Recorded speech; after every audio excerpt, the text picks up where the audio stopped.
시편 9편 1절에서 20절까지의 말씀 제가 봉독하겠습니다. 내가 전심으로 여호와께 감사하오며 주의 모든 기이한 일들을 전하리이다.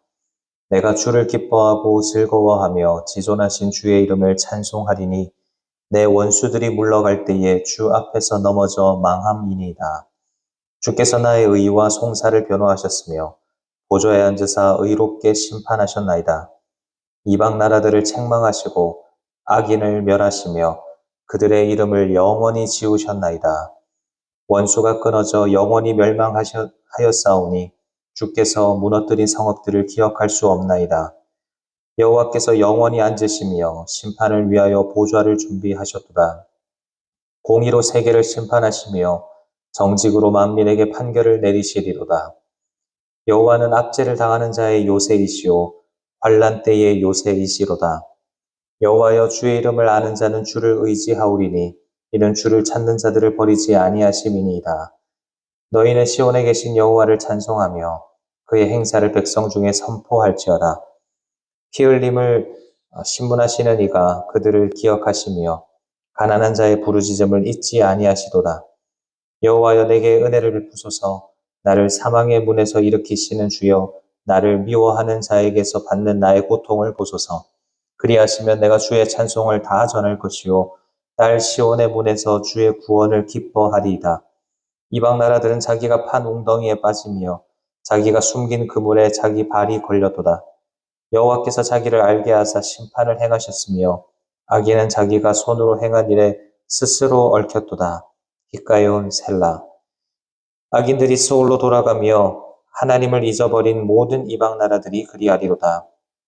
궁핍한 자가 항상 잊어버림을 당하지 아니하며 가난한 자들이 영원히 실망하지 아니하리로다. 여호와여 일어나사 인생으로 승리를 얻지 못하게 하시며 이방 나라들이 주 앞에서 심판을 받게 하소서. 여호와여 그들을 두렵게 하시며 이방 나라들이 자기는 인생뿐인 줄을 알게 하소서. 셀라. 아멘. 하나님의 은혜와 기도의 응답이 있는 새벽 되시기를 주님 이름으로 축원합니다. 이 시간 본문의 말씀을 가지고 복 있는 사람이 누리는 복음의 능력, 복 있는 사람이 누리는 복음의 능력이라는 제목으로 함께 하나님 말씀을 상고해 보고자 합니다. 우리는 어제 시편 8편 말씀을 통해서 고난의 터널 끝에 터져나오는 찬양에 대한 말씀을 함께 묵상했습니다.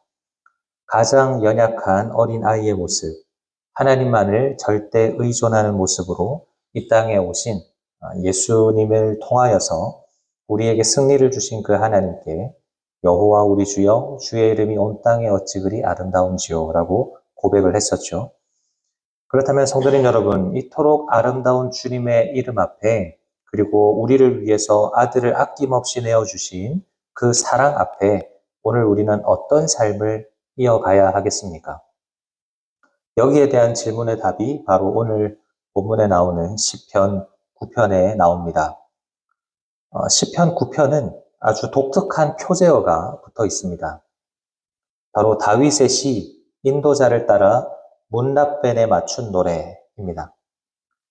여기서 문납벤이라는 말은 히브리어로 아들의 죽음이라는 뜻을 가지고 있습니다.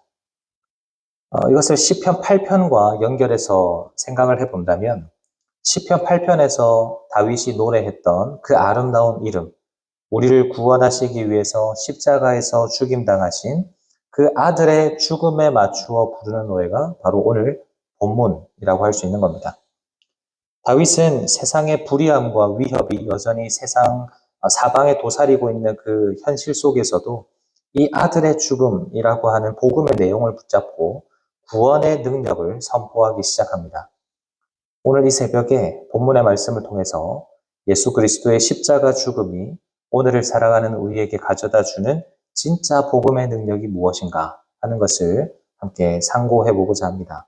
이 말씀을 통해서 내 삶을 억누르는 모든 절망들을 떨쳐버리고 주님이 허락하시는 영원한 승리와 온전한 평안을 누리는 복된 시간이 다 되시기를 주님의 이름으로 축원합니다.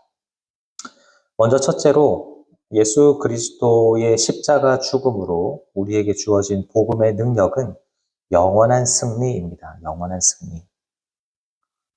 본문 1절을 보시면 내가 전심으로 여호와께 감사하오며 주의 모든 기이한 일들을 전하리이다 라고 고백을 하죠.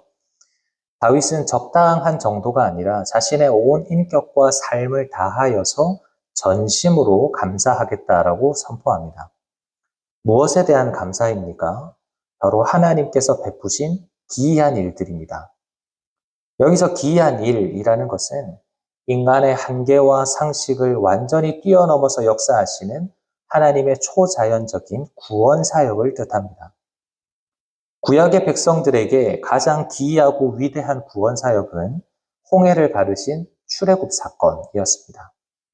그렇다면 오늘날 십자가 복음의 은혜를 입은 우리에게 가장 기이한 사건은 무엇입니까? 오늘 본문의 표제어인 문라벤이 예표하고 있는 아들의 죽음, 즉 십자가 사건입니다.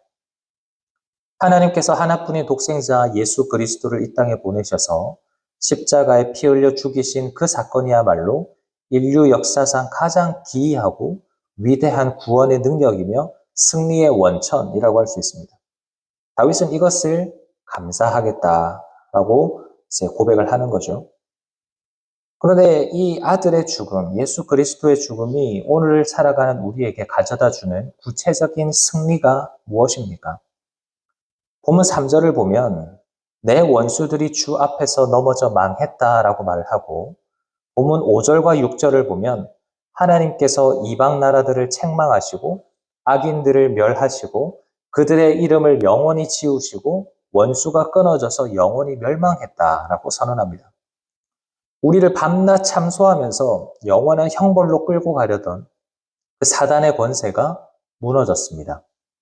우리를 죄의 종노릇하게 만들면서 우리의 감정을 뒤흔들던 이 죄의 권세가 힘을 잃었다라는 겁니다. 우리를 늘 두렵게 만들고 무기력하게 만들던 사망의 권세가 끊어졌습니다. 뿐만 아니라 우리의 모든 과거의 상처나 하나님 없이 살아가던 추악했던 우리의 옛 자아까지도 십자가의 그 죽음과 함께 완전히 처리가 되었습니다. 우리의 모든 원수들이 십자가 앞에서 영원한 패배를 당한 겁니다. 그런데 우리가 기억해야 할 중요한 사실이 여기에 있습니다. 십자가의 영원한 승리는 이 원수들이 이 세상에서 완전히 다 사라져 버려서 더 이상 우리를 유혹하지 못한다라는 의미가 아닙니다. 악한 자들과 사단은 여전히 세상 가운데서 소리를 지르고 있고 죄의 유혹은 여전히 도사리고 있습니다. 그러나 진짜 복음의 능력이 무엇인가 하면 그 모든 원수들과 우리의 관계가 끊어졌다라는 거예요. 원수들이 아무리 우는 사자처럼 으르렁거리고 있다라고 할지라도 그들은 더 이상 하나님의 자녀인 우리를 주관하거나 얽맬 권세가 없다라는 겁니다. 우리를 옥죄던 사망조차도 이제는 그것이 끝없는 절망이 아니라 영광스러운 주님을 만나는 새로운 통로가 되었습니다. 우리는 십자가 안에서 완전한 해방과 승리를 얻은 겁니다. 그렇기 때문에 십자가의 은혜를 입은 우리가 해야 할 일은 분명합니다.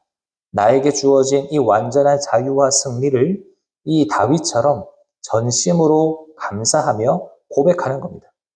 성경에서 말하는 이 고백이라는 것은 단순히 입술로만 동의하고 끝나는 것이 아닙니다. 하나님께서 행하신 이 기이한 구원의 일을 내 영혼 깊은 곳에서 분명한 확신으로 새기면서 그 확신을 따라서 오늘 하루도 두려움 없이 정죄감 없이 당당하게 삶으로 증명해내는 것입니다. 사랑하는 여러분, 오늘 하루를 살아가실 때 이미 십자가의 능력을 통해서 우리에게 주어진 그 완전한 자유와 승리를 다윗과 같이 전심으로 고백하는 우리가 되기를 바랍니다. 나를 위하여서 죽으시고 부활하신 그 예수 그리스도 안에서 우리가 참 자유인이 되었다라는 것을 선포하시고 감사하시고 내 안에서 시시때때로 고개를 드는 그런 염려나 정죄감이나 옛 자아의 습관들은 모두 십자가 앞에 내려놓고 당당하게 세상을 이겨나가는 우리 모두가 다 되시기를 간절히 바랍니다. 둘째로 십자가 죽음으로 우리에게 주어진 복음의 능력은 안전한 요새입니다. 안전한 요새. 오늘 보면 9절을 보면 다윗이 이렇게 선포를 합니다. 여호와는 압제를 당하는 자의 요새이시오 환난 때의 요새이시로다. 여기서 다윗이 고백하고 있는 요새라는 말은 히브리어로 미스가브라고 하는데요. 이 단어는 그저 적당히 벽을 이렇게 쌓아둔 그런 피난처가 아니라 세상의 그 어떤 위협이나 원수의 손도 감히 닿을 수 없는 아주 높은 곳에 세워진 철옹성을 의미합니다. 대적들이 도저히 기어오를 수 없고 무너뜨릴 수 없는 가장 안전한 장소, 그곳이 요새입니다. 우리가 어떻게 이 안전한 요새 가운데로 들어가서 쉼을 누릴 수 있게 되었습니까? 바로 못나쁜 아들의 죽음, 예수 그리스도의 십자가 죽음 때문입니다. 본문 4절에서 다윗은 주께서 나의 의와 송사를 변호하셨다라고 고백합니다. 세상을 살아가다 보면 우리는 수많은 오해를 받기도 하고 사단은 끊임없이 우리의 부족함과 연약함을 들추면서 정죄합니다. 하지만 하나님은 십자가에서 흘리신 아들의 보혈을 보시고 그 아들을 의지하는 우리의 완전한 보호자가 되어주셨습니다. 우리의 어떤 선행이나 우리의 어떤 힘이나 이런 것들이 아니라 예수 그리스도의 의로움을 우리에게 덧입혀 주셔서 너는 내 사랑하는 자녀요 나의 백성이라고 선언해 주시는 겁니다. 우리의 안전한 요새가 되셔서 우리를 의롭다고 변호해 주시고 지켜주신다라는 것이죠. 이런 놀라운 보호하심을 경험한 사람은 어떤 삶을 살아가게 됩니까? 오늘 보면 10절을 보면 분명히 말씀합니다. 여호와여 주의 이름을 아는 자는 주를 의지하오리니 이는 주를 찾는 자들을 버리지 아니하심이니이다. 나를 위하여 하나뿐인 아들을 내어주시기까지 사랑하신 그 주님의 이름을 아는 사람은 세상의 위협 앞에서 두려워하지 않습니다. 사람들의 시선과 엇갈린 평가 앞에서도 나를 증명하려고 애쓰거나 마음을 빼앗기지 않습니다. 왜냐하면 세상 그 어떤 것도 뚫을 수 없는 견고한 요새 되시는 그 하나님을 의지할 때 그분이 친히 내 삶을 덮으시고 나를 지키시고 나를 버리지 않으실 것을 믿기 때문입니다. 사랑하는 여러분, 오늘 우리의 마음을 짓누르고 있는 그 삶의 무거운 짐들이 있다면 내 힘으로 버텨내기 위해서 애쓰지 말고 주님을 더욱 의지하시기를 바랍니다. 우리의 유일하고도 완전한 요새 되시는 그 안전지대 되시는 우리 주님을 의지하시기를 바랍니다. 오늘 하루도 나를 위해서 친히 하늘의 미스가브, 요새가 되어주시는 그 주님만을 믿고 신뢰할 때에 우리는 그 크신 사랑과 보호하심 안에서 참된 안식과 평안을 누리는 우리가 될 줄로 믿습니다. 마지막으로 예수 그리스도의 십자가 죽음으로 우리에게 주어진 복음의 능력은 완전한 공의입니다. 완전한 공의. 오늘 보면 15절과 16절을 보면 하나님의 심판의 원리가 드러납니다.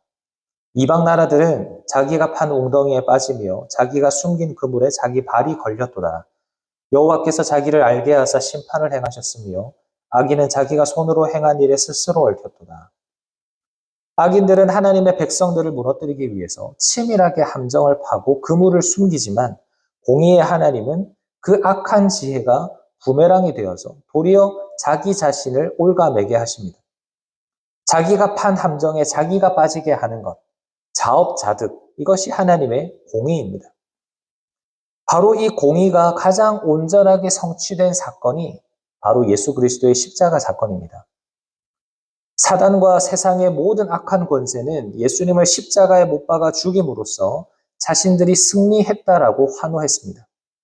하지만 하나님은 사단이 파놓은 그 십자가라고 하는 죽음을 통해서 도리어 사망의 권세를 영원히 깨트려 버리셨습니다. 사단은 자기가 손으로 행한 악한 일에 스스로 얽혀서 영원한 패배를 당하게 된 겁니다. 이것이 십자가에서 완성된 하나님의 공의입니다. 그렇다면 십자가에서 이 완전한 공의를 경험한 복 있는 사람은 세상을 어떻게 살아가야 합니까? 우리가 살아가는 이 세상은 여전히 우리를 억울하게 만드는 악인들이 있고 불의합니다. 마음 같아서는 우리도 똑같이 그들에게 되갚아주고 싶은 마음이 큽니다. 하지만 다윗은 그러지 않고 오히려 하나님 앞에 나아가서 탄원하면서 기도합니다. 본문 19절과 20절을 보시면 여호와여 일어나사 인생으로 승리를 얻지 못하게 하시며 이방 나라들이 주 앞에서 심판을 받게 하소서. 여호와여 그들을 두렵게 하시며 이방 나라들이 자기는 인생뿐인 줄 알게 하소서. 여기 19절과 20절에 나오는 인생이라고 하는 단어는 히브리어로 에노쉬입니다. 어제 우리가 시편 8편 묵상하면서 4절에서 사람이 무엇이기에 라고 할 때에 그 사람이라는 단어와 같은 단어입니다. 한 줌의 먼지처럼 부서지기 쉽고 연약한 존재를 가리키는 단어였죠.